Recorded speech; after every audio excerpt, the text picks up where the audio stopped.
Love the way you do both. Swear I gotta keep you close. Drop dead, go to shake it for a pop. Hi everyone and welcome back to K London. If you're new here, I'd like to formally introduce myself. My name is Kaisha Thomas and I'm not only the star of the K London YouTube channel, I'm also a 5 times published author, professional photographer, graphic t-shirt designer, sunglasses connoisseur because I own and run the Spark Sunglasses collection, and I'm a motivational leader. Before I get started on what I will cover in this short documentary, I'd like to take a moment to thank you for joining me. You could have chosen any video, but you're here on the K London YouTube channel, so thank you and make sure you subscribe to join the crew. So as you can see from the title, I'm going to speak on the topic of diversity in the skincare and beauty industry because it is something that is relevant to all people. We all use skincare and beauty products from one extent to another, so it's important to discuss how we can take steps towards creating greater equity and inclusion in the beauty industry. Every morning when you wake up, you use an array of beauty and skincare products. We use cleansers, also known as face wash, because from a dermatologist and personal hygiene standpoint, it's extremely important to cleanse your face at least twice a day to get rid of bacteria, dirt, sweat and pollutants that your skin collects. We use exfoliators, serums, face oils, sunscreens, toners, moisturizers and lip balms or lip glosses. That's just to name a few, but what's important is that 1. The products you use are being made with you in mind. 2. You or someone like you has been involved in the development process of the products. And 3. Everyone feels beautiful in the skin they're in, knowing the products they use are upright and safe. They are all very big points, so I'm going to tackle them slightly. Firstly, I'd like to touch on inclusivity in the skincare and beauty industry and whether the products you use are made with you in mind. Regardless of ethnicity, age and race, all people and skin types need love, moisture and a bit of pampering, and that's where the skincare and beauty industry comes into the picture. Beauty and skincare products are for everyone, men and women alike. Women might have a few more bottles and tubes in the bathroom cabinet, but the end goals are just the same. Beauty and skincare products should also be for you, no matter the type of skin you have or the colour of your skin. People believe that individuals of ethnic minority backgrounds tend to have good skin and as a result are seen to age gracefully, meaning they lack the dreaded wrinkles, are able to maintain skin elasticity and the very much sought after glow. The rhythmic saying is black don't crack, and it is frequently used worldwide when black men and women don't have the visible crow's feet, dark circles or hanging skin as they age. Even with this, people of ethnic minorities are highly dependent on good quality skincare products to support their daily skincare routine. When he take his shirt off, do he look 65? No. So his skin ain't shrunk up. No. See, that's what's good. No. See, I'm 60. The cool thing is, like, my skin is very good. You know, it's very... Well, that's because you're black. You know, it's very... Well, that's because you're black. You know, it's very. Well, that's because you're black. Wow.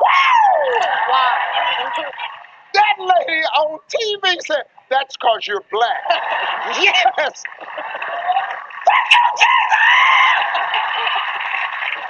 Black don't crack. Over the past 10 years, I have travelled a lot with my photography and been behind the scenes at Florida Fashion Week when makeup artists were working on the faces of models of all different shades, undertones and complexions. I have also been a photographer for the makeup show Orlando when celebrity makeup artists like AJ Crimson and Danessa Myricks, who are African American, were doing workshops and live demonstrations using collections they created and launched themselves. Also back in 2014, I saw brands like Makeup Forever make an effort to cater to the masses with the skin tone inclusivity.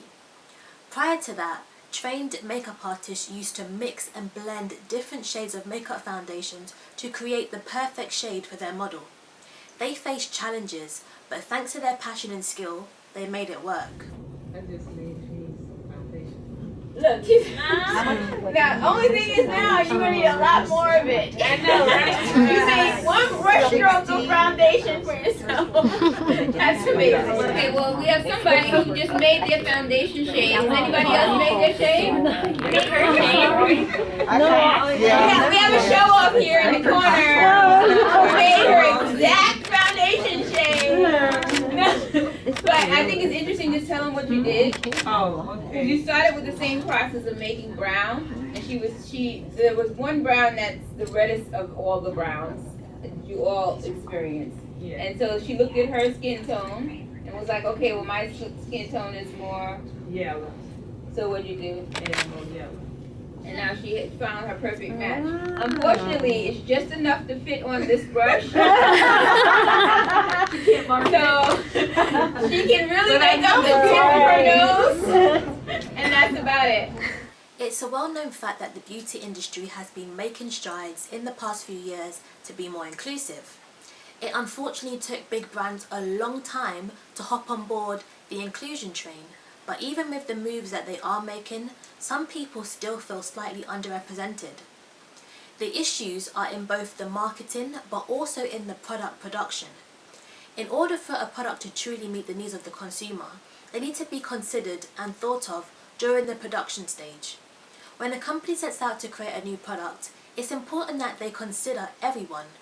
4 years ago, a very popular makeup brand, I can say it, Fenty Beauty, did that exact thing when they launched a range of foundations, 40 shades to be exact.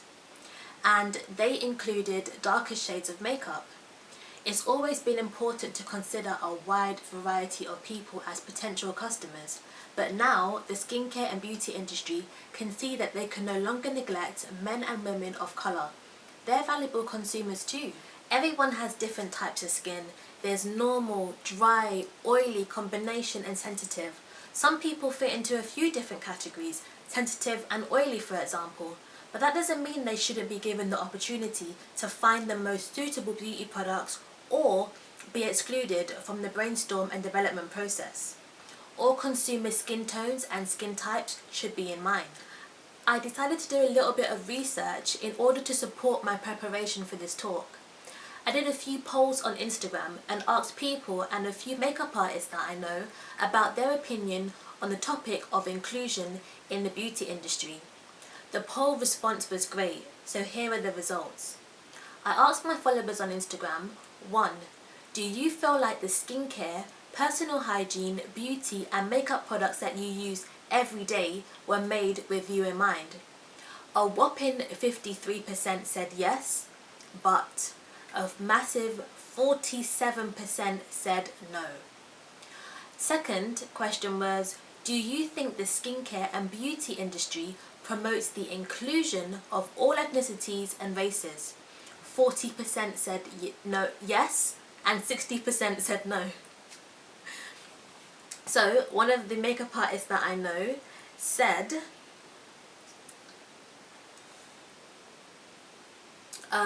there's still room for improvement in terms of diversity, and I personally don't feel like companies that made promises to be better last year have actually followed through, but I think with things like Channel 4's Black to Front event they did a couple weeks back, maybe we'll start to see more of those in the future. So that was Shaquelle, and I'm going to include a clip from when she did my makeup at the Fenty Beauty pop-up shop.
disheartening to know that 47% of people don't feel like the products that they use daily were made with them in mind.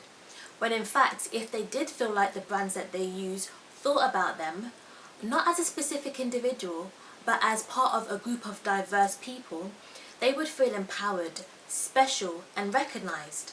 For a brand to make you feel like that, they would have hit the nail on the head in regards to inclusion.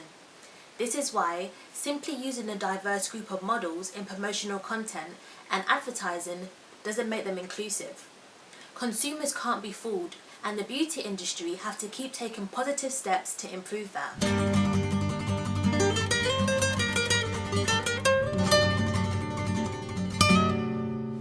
When it comes to inclusion, and not just in the beauty industry, responsibility must be taken for the things that are done and how we make others feel.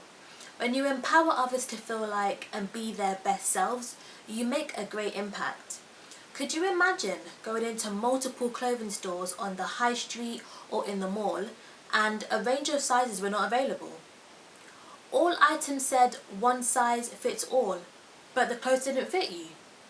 Whether it's the beauty industry, fashion industry, or life in general, we should do unto others as we would have others do unto us, and take an action to ensure that 1, we are doing our part, and 2, the world becomes a better place because of it is very important. Like I mentioned at the start, every day we use skincare products, but sometimes it takes a while to find the one that is suitable for you. Everybody is different, so it's only wise that companies in the skincare and beauty industry put a tremendous amount of effort into making a range of products that don't exclude anyone. Inclusivity starts in the development stage and needs to be authentic and true, so it's not just about making a profit, it's about welcoming diversity. With that, you will create the desired longevity for your business and brand. Inclusion doesn't happen by accident.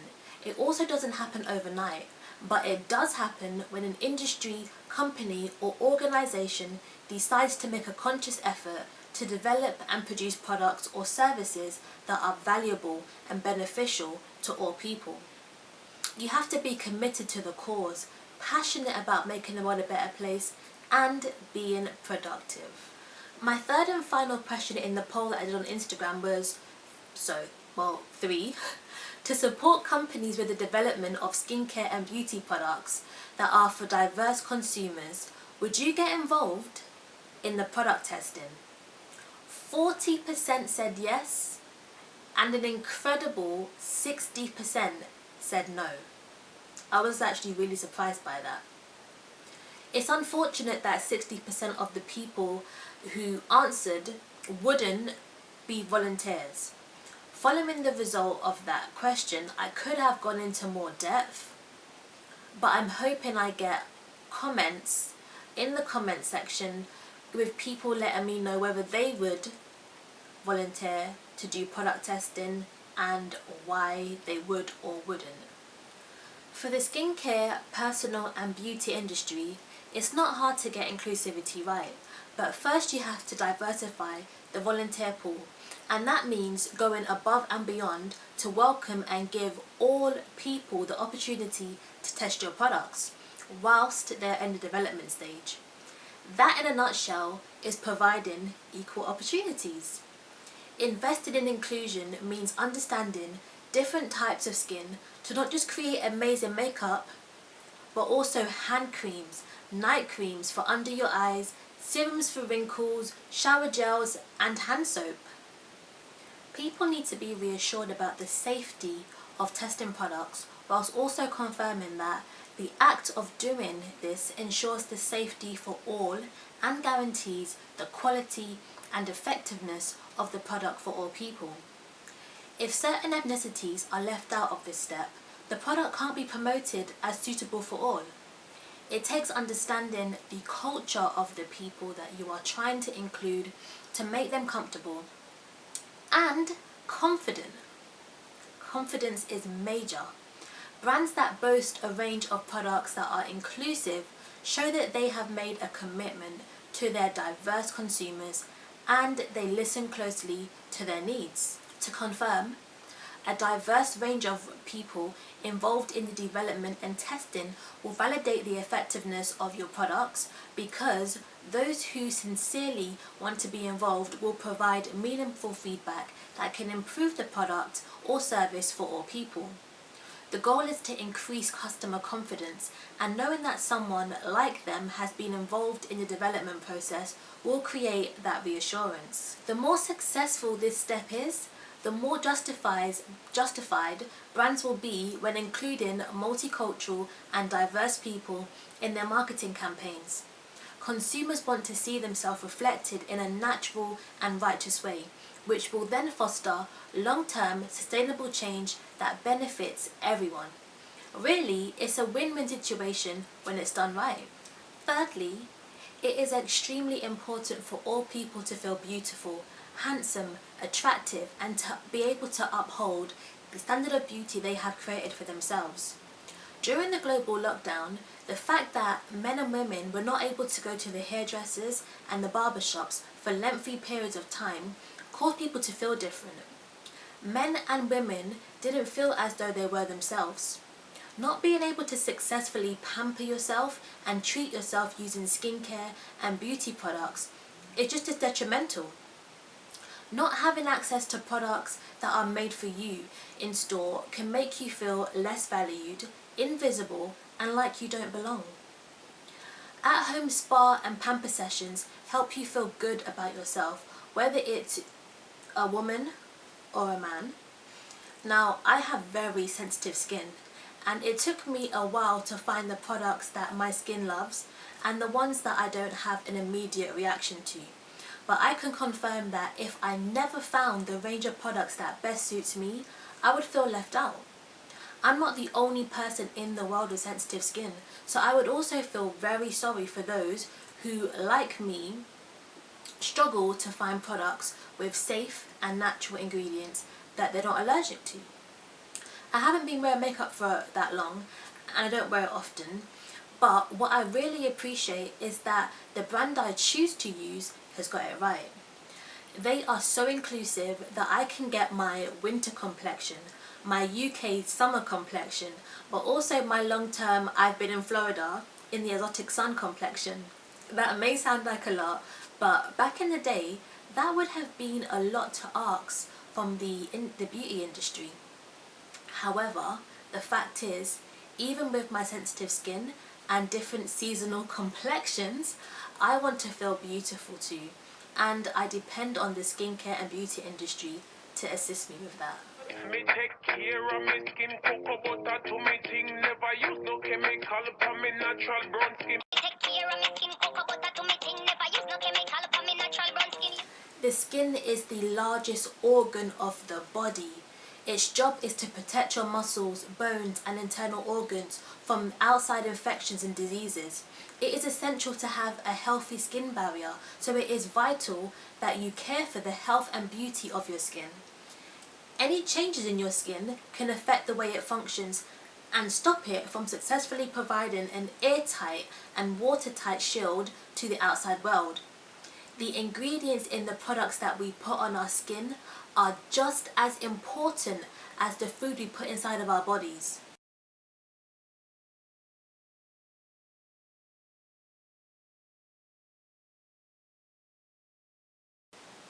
All people, regardless of their race, sexuality, gender, ethnicity, age, religious beliefs, cultures, heritage, socio-economic status, physical abilities, medical conditions, etc., need to have access to safe products that love the skin they are in. Skincare and beauty products that are safe for all demographics do exactly what they are supposed to do, and they do it well. They moisture your skin, they provide vitamins, they remove dead skin cells so you have smoother and clearer skin and pores. They don't cause dryness, redness, stinging, discomfort, flaking, or any adverse effects such as rashes or burns. To ensure that this applies to all people, companies need the people from the community to test the products in a safe and reliable way. Right, so as I finish up, I have a few questions that I'd like to ask you, and I'm really hoping that you leave a comment in the comment box, because it will cause us to have conversation. It will cause us to interact and share our perspective and opinions and experiences with others, so we can continue to educate each other and hopefully create inclusion, equity and diversity in the skincare and beauty industry. So I'll put them out on the screen, but here are the questions. How would you describe inclusive beauty?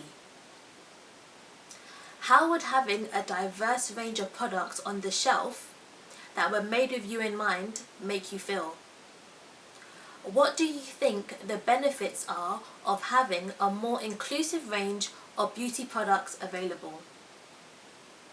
What do you think about the diversity in the beauty industry? And will you be willing to take part in product testing to ensure that the diversity and inclusion in the skincare and beauty industry can grow? So once again, thank you so much for joining me. I hope you appreciated that. Like I said, please comment below. I would love to hear your thoughts on those questions that I just posed. But yeah, that's really it. So I'm so glad I managed to get that out to you guys and put some thoughts on your mind in regards to the inclusivity and diversity in the skincare and beauty industry. Please make sure you like, subscribe, share, and comment, okay? Thank you for watching and have a good day wherever you are from K London.